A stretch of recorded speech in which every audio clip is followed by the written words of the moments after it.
May mga lugar na hindi matatagpuan sa mapa at kung minsan sila mismo ang naghahanap sa'yo. Hindi ko alam kung malas lang ako o sinadyang mapili. Pero noong napilitan akong sumama sa outing ng opisina namin sa isang exclusive resort, hindi ko inakalang hindi bakasyon ang aabutan ko roon, kundi isang trap, isang patibong na matagal nang nakaabang sa mga katulad kong mahilig mag-isa.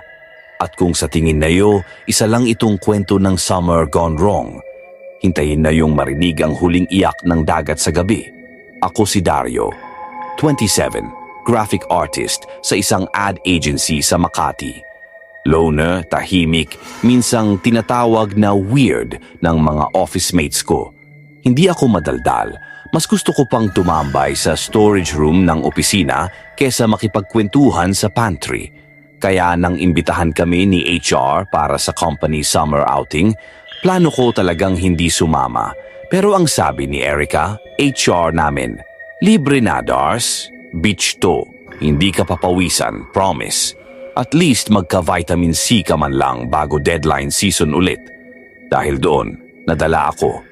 Isang linggo bago ang outing, dumating sa email namin ang final itinerary. Resort daw sa isang lugar sa Batangas na hindi ko pa naririnig kahit kailan. Barangay Malasiklo. Hindi ko yun makita sa Google Maps pero sabi ng email, exclusive, hidden paradise, no signal, no problem. Ang totoo, yun pala ang simula ng lahat. 4 lang kami sa van. Ako, si Erica, si Jello, yung pilyo at maingay naming office mate, at si Kat, ang tahimik pero matalinong intern na parang may laging iniisip.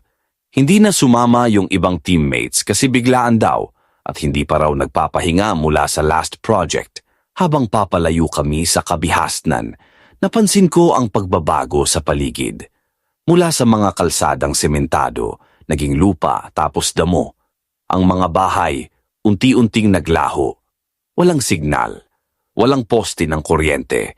Lahat kami naging tahimik habang bumabaybay sa isang daang paliko, matarik at walang kasalubong. Pagdating namin sa resort, sinalubong kami ng isang mata. Dang babae na ang itsura ay parang lumang estampa ng mangkukulam sa librong pambata. Matangkad siya, payat, tila kinulubot ng panahon ang kanyang balat. Ako si Lola Manda, ani niya. Ako ang tagabantay dito, kayo lang ang bisita ngayong linggo. Ngumiti siya pero hindi umabot sa mata. Ang resort, hindi tulad ng nasa litrato, isang lumang kubo sa may dulo ng buhanginan. May kusina, 4 na silid at bonfire area. Sa harap nito ang dagat, kalmado pero sobrang tahimik.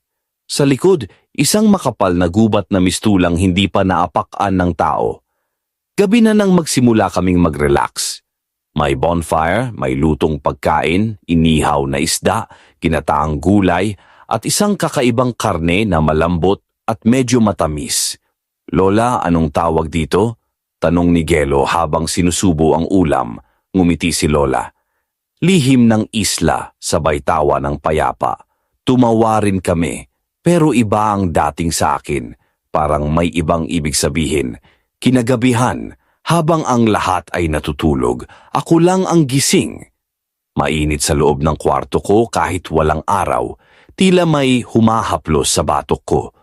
Lumapit ako sa bintana at sa malayo, may nakita akong liwanag na parang sulo, gumagalaw sa loob ng gubat.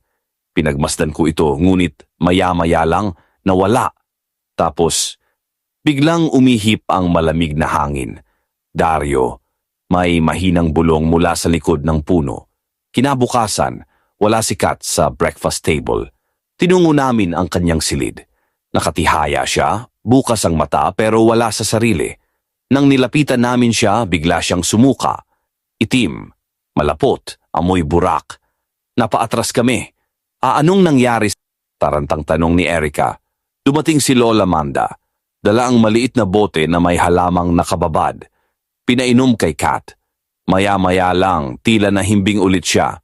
Ginising niya ang mga natutulog sa ilalim, sabi ni Lola. Anong ibig mong sabihin? Tanong ko. May mga bagay sa isla na hindi dapat ginagambala at ang kagubatan, hindi para sa tao, Naisip naming umalis agad. Pero pagdating sa dalampasigan, wala na ang bangka. Hindi naman umaalon kagabi, bulong ni Gelo.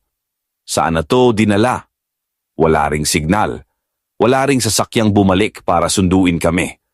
Baka pwede tayong humingi ng tulong sa barangay, sabi ni Erica. Walang ibang tao sa barangay, sagot ni Lola. Lahat ng tao rito, matagal nang wala.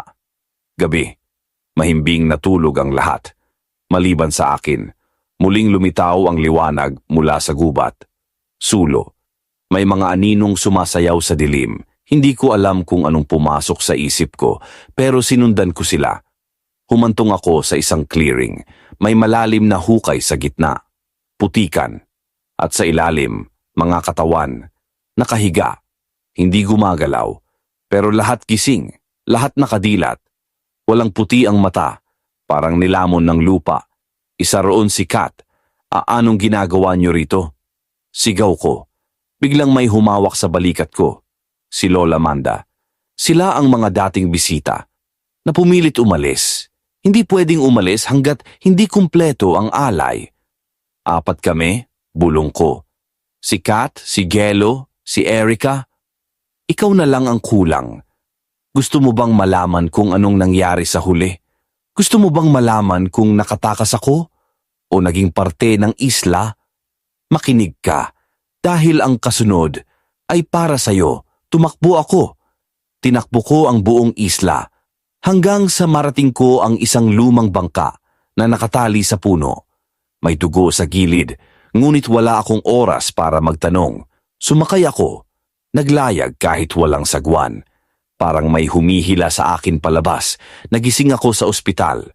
Ayon sa mga pulis, nakita daw akong pagod, gutay-gutay ang damit at walang malay sa tabing kalsada. Wala raw lugar na malasiklo sa mapa. Wala raw Lola Manda. Pero hanggang ngayon tuwing summer, pare-parehong email ang natatanggap ko. Summer promo, Hidden Paradise in Batangas, all expenses paid. 4 slots only. At sa panaginip ko gabi-gabi, naririnig ko pa rin ang bulong ng dagat. At ang boses ni Kat, Dario, kulang pa kami. Kung nagustuhan mo ang kwento, huwag mong kalimutang i-like, i-share at i-subscribe dahil minsan ang susunod na promo ay para sa'yo na. At kapag dumating yan, huwag kang sasama